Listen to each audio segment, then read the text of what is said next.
నమస్తే, welcome to India equality. పండుగలో వినాయక చవితిది ప్రత్యేక స్థానం.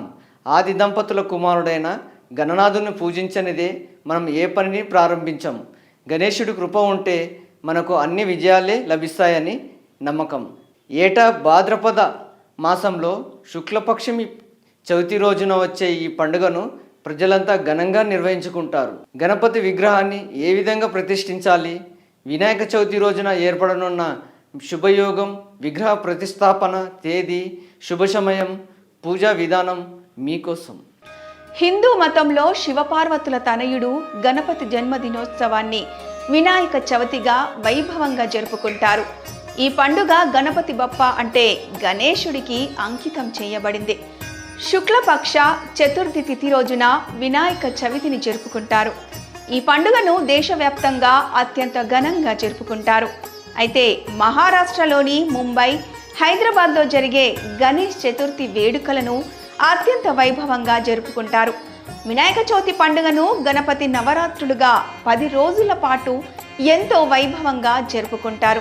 భాద్రపద మాసంలోని శుక్లపక్ష చతుర్థ తిథిని వినాయక చవితి రోజున హిందువుల ఇంట్లో గణపతి విగ్రహాలను ప్రతిష్ఠించి వైభవంగా చవితి పూజలు చేస్తారు. గణేష్ చతుర్థి సందర్భంగా ప్రజలు తమ ఇళ్లలో గణేశుడిని ప్రతిష్ఠించి నియమనిష్టలతో ఆచారాలతో పూజిస్తారు. గణపతి బప్ప అనుగ్రహంతో తమ జీవితంలో ఆనందం, శాంతి, శ్రేయస్సు వస్తాయని విశ్వాసం. ఈ పండుగ 10 రోజుల పాటు నిర్వహిస్తారు. అనంత చతుర్దశి రోజున గణపతి బప్ప విగ్రహాన్ని నిమజ్జనం చేస్తారు. వేద పంచాంగం ప్రకారం ఈ సంవత్సరం భాద్రపద మాసంలోని శుక్లపక్ష చతుర్థి తిథి సెప్టెంబర్ 6వ తేదీ మధ్యాహ్నం 3:01 ప్రారంభమవుతుంది.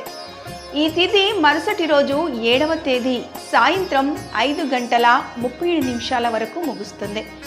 ఉదయం తిథి ప్రకారం వినాయక చవితి సెప్టెంబర్ 7 శనివారం నుండి ప్రారంభమవుతుంది. ఈ రోజున వినాయక విగ్రహాన్ని ప్రతిష్ఠించి ఉపవాసం చేస్తారు. వినాయక చవితి 2024 విగ్రహ ప్రతిష్టాపనకు అనుకూలమైన సమయం గణేష్ చతుర్థి 2024 శుభ ముహూర్తం సెప్టెంబర్ 7వ తేదీన గణేష్ చతుర్థి పూజలు, విగ్రహ ప్రతిష్టాపనకు అనుకూలమైన సమయం ఉదయం 11:03 నుంచి మధ్యాహ్నం 1:34 వరకు ఉంటుంది. ఈ విధంగా సెప్టెంబర్ 7వ తేదీన వినాయక ఆరాధనకు, విగ్రహ ప్రతిష్టాపన కోసం పవిత్ర సమయం 2:31 పాటు శుభముహూర్తం ఉంటుంది. ఈ సమయంలో భక్తులు గణపతి బప్పను పూజించడం మంచిది. ఈసారి సెప్టెంబర్ 17వ తేదీ మంగళవారం అనంత చతుర్దశి రోజున గణేష్ చతుర్థి ముగుస్తుంది. గణేశుడి విగ్రహాన్ని ఇంట్లో ఉంచి 10 రోజుల పాటు పూజించేవారు అనంత చతుర్దశి రోజున వినాయకుణ్ణి నిమజ్జనం చేస్తారు. హిందూ క్యాలెండర్ ప్రకారం ఈ సంవత్సరం వినాయక చవితి రోజున అనేక శుభ యోగాలు కూడా ఏర్పడనున్నాయి. ఈ రోజున చిత్త నక్షత్రం, స్వాతి నక్షత్రం, బ్రహ్మయోగం, ఇంద్రయోగంతో సర్వార్థ సిద్ధి యోగం ఏర్పడనుంది. ఈ రోజు చిత్త నక్షత్రం మధ్యాహ్నం 12:34 వరకు ఉంటుంది. ఆ తర్వాత స్వాతి నక్షత్రం వస్తుంది. దీంతో పాటు ఈరోజు సర్వార్థ సిద్ధి యోగంతో పాటు బ్రహ్మయోగం, ఇంద్రయోగం ఉంటుంది. సర్వార్థ సిద్ధి యోగం సెప్టెంబర్ 8వ తేదీ మధ్యాహ్నం 12:34 నుంచి ఉదయం 6:15 వరకు ఉంటుంది. జ్యోతిష్య శాస్త్రం ప్రకారం మధ్యకాలంలో ఏదైనా శుభ సమయంలో మట్టి వినాయకుడి విగ్రహాన్ని ప్రతిష్ఠించండి. ప్రతిష్ఠించే వినాయకుడి విగ్రహానికి కుడివైపున తొండం ఉండాలి. ఇలా ప్రతిష్ఠించే విగ్రహం దగ్గర ఎలుక ఉండాలి. వినాయక విగ్రహం కూర్చున్న భంగిమలో ఉండాలి. వినాయకుని విగ్రహాన్ని ఇంటికి ఉత్తరం లేదా ఈశాన్య మూలలో ప్రతిష్ఠించాలి. ఈ ప్రదేశం స్వచ్ఛంగా, పవిత్రంగా ఉండాలి. గణేశుడి విగ్రహం పశ్చిమం వైపు ఉండాలి. చెక్క ప్లాట్ఫామ్పై ఎరుపు లేదా పసుపు గుడ్డను పరిచి దానిపై గణపతి విగ్రహాన్ని ప్రతిష్ఠించాలి. ఆ తర్వాత నిమజ్జనం సమయంలో మాత్రమే అక్కడి నుంచి గణేశుడి విగ్రహాన్ని తీసి సాంప్రదాయ పద్ధతిలో నిమజ్జనం చేయాలి. గణపతి విగ్రహ స్థాపన సమయంలో మనస్సును పూర్తిగా నిర్మలంగా, పవిత్రంగా ఉంచుకోండి. ఈ పండుగ సమయంలో ఇంట్లో స్వచ్ఛమైన సాత్విక ఆహారాన్ని మాత్రమే తయారు చేయాలి.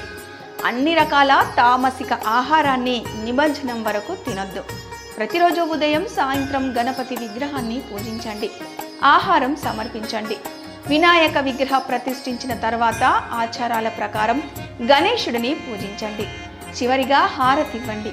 దీని తర్వాత గణపతికి కుడుములు, ఉండ్రాళ్ళు వంటి ఆహారాన్ని నైవేద్యంగా సమర్పించండి.